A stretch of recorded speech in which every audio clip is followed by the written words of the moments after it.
여러분, 안녕하십니까? 사건의 이면을 파헤치고 법의 엄중함을 이야기하는 채널, 사건 이야기입니다. 오늘 저희가 다뤄볼 사건은 가을 서울 은평구의 한 평범한 주민센터에서 벌어진 아찔한 소동, 바로 특수공무집행방해 사건입니다. 이 사건은 우리 사회의 취약계층인 기초생활수급자와 그들을 돕기 위해 최일선에서 근무하는 사회복지 공무원 사이에서 일어난 매우 안타깝고도 비극적인 갈등을 담고 있습니다.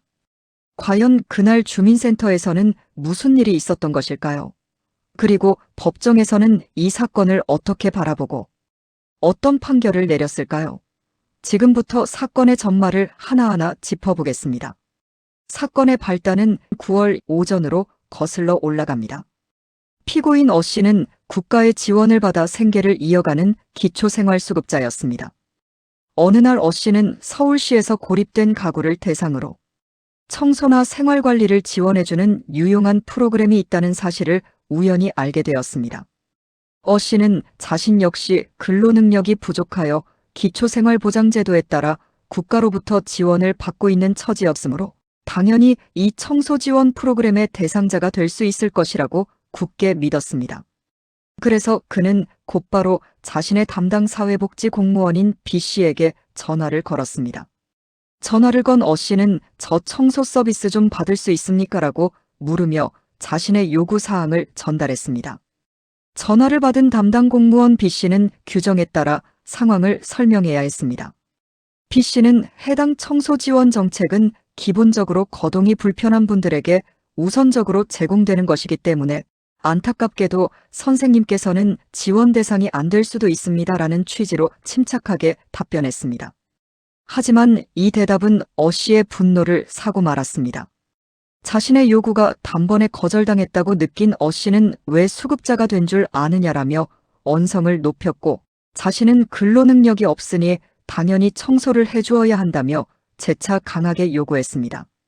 하지만 공무원 B 씨 입장에서는 정해진 원칙과 대상자 기준이 있었기에 이 무리한 요구를 무작정 받아들일 수 없었습니다.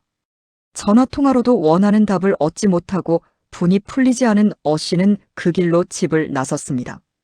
같은 날 오전 10시 40분경 어 씨는 서울 은평구에 위치한 주민센터로 직접 찾아갑니다. 그는 주민센터 창구에서 방금 전 자신과 통화했던 담당 공무원 B 씨를 직접 대면했습니다. 얼굴을 마주한 상태에서 어 씨는 다시 한번 청소 지원을 강력하게 요구했습니다. 하지만 공무원 B 씨의 대답은 원칙대로였습니다. 재차 확인해 보아도 지원 대상이 안 될 수도 있다는 동일한 답변이 돌아왔습니다. 직접 찾아가서까지 거절을 당하자 어 씨는 깊은 좌절감과 함께 해당 공무원에 대해 강한 앙심을 품게 되었습니다. 그리고 다음 날인 오후 1시 20분경 돌이킬 수 없는 일이 벌어집니다. 어 씨는 또다시 주민센터를 찾아갔습니다. 그곳에는 여전히 담당 공무원 B 씨가 근무 중이었습니다. 어 씨는 B 씨에게 다가가 말없이 종이 쪽지 하나를 건넸습니다. 공무원이 받아든 그 쪽지에는 어 씨가 직접 자필로 적은 섬뜩한 문구가 쓰여 있었습니다. 수급자 담당자에게 치욕을 받아 주민센터에서 자살합니다. 그것은 단순한 항의가 아닌 일종의 유서였습니다. 쪽지를 건넨 직후 어 씨는 미리 준비해온 끔찍한 물건을 꺼내 들었습니다. 그것은 다름 아닌 식칼이었습니다. 칼날 길이만 17cm, 전체 길이가 무려 32cm에 달하는 매우 위험한 흉기였습니다. 어 씨는 사람들이 오가는 공공기관인 주민센터 한가운데서 그 칼을 자신의 목 부위에 바짝 들이댔습니다. 그리고는 담당 공무원을 향해 이거 다 선생님이 초래한 거예요. 선생님 때문에 죽는 거예요. 라며 소리쳤습니다. 자신이 원하는 청소 서비스를 제공하지 않으면 그 자리에서 자해를 하겠다며 공무원을 끔찍하게 협박한 것입니다. 결국 이 사건으로 인해 어 씨는 위험한 물건을 휴대하여 공무원의 정당한 직무집행을 방해한 특수공무집행방해 혐의로 경찰에 체포되어 재판에 넘겨지게 됩니다. 시간이 흘러 서울서부지방법원에서 이 사건에 대한 판결 선고가 열렸습니다. 법원은 이 사건을 어떻게 바라보았을까요? 재판부는 사건의 전후 사정과 피고인의 상황을 면밀히 짚었습니다. 먼저 피고인이 기초생활수급자로서 청소지원 프로그램을 요구하였으나 거절당하자 공무원에게 앙심을 품고 범행을 계획한 점, 그리고 전체 길이 32cm의 위험한 물건인 시카를 휴대하여 공무원의 정당한 직무집행을 심각하게 방해한 사실을 모두 유죄로 인정했습니다. 하지만 재판부는 피고인에게 유리한 사정도 함께 고려했습니다. 피고인 어 씨가 오랫동안 양극성 정동장애, 즉 조울증과 같은 정신질환을 알아온 상태였다는 점에 주목했습니다. 또한 사건 당일 출동한 경찰의 요구에 따라 짧은 시간 내에 칼을 내려놓아 더 큰 물리적 피해로 이어지지 않았다는 점, 그리고 이 사건으로 인해 이미 2개월가량 구금되어 반성의 시간을 가졌다는 점을 참작했습니다. 그러나 판결의 무게를 결정지은 더 중요한 요소들이 있었습니다. 바로 피고인의 과거 전력이었습니다.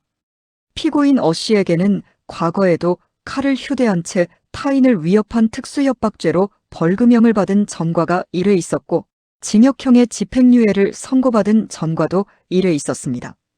흉기를 사용한 동종 범죄 전력이 있음에도 불구하고 또다시 흉기를 들고 공무원을 위협하는 중대한 범행을 저질렀다는 점은 법원으로서도 결코 가볍게 넘길 수 없는 문제였습니다.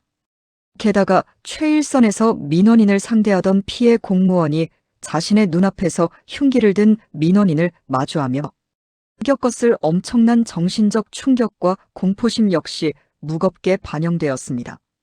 결국 서울서부지방법원 재판부는 이러한 모든 사정을 종합적으로 참작하여 엄중한 판결을 내렸습니다. 피고인을 징역 1년의 실형에 처한다. 그리고 범행에 사용되어 압수된 시칼 한 자루를 몰수한다. 복지 서비스를 원했던 한 수급자의 엇나간 요구가 흉기 난동으로 이어졌던 씁쓸한 사건. 법원은 피고인의 질환과 구금 생활 등을 일부 참작하면서도 반복되는 흉기 관련 범죄와 피해자가 입은 깊은 상처를 외면하지 않고 실형을 선고하며 법의 엄중함을 보여주었습니다. 무리한 요구와 폭력은 결코 정당화될 수 없음을 다시 한번 일깨워주는 사건이었습니다. 지금까지 사건 이야기였습니다. 시청해주셔서 감사합니다.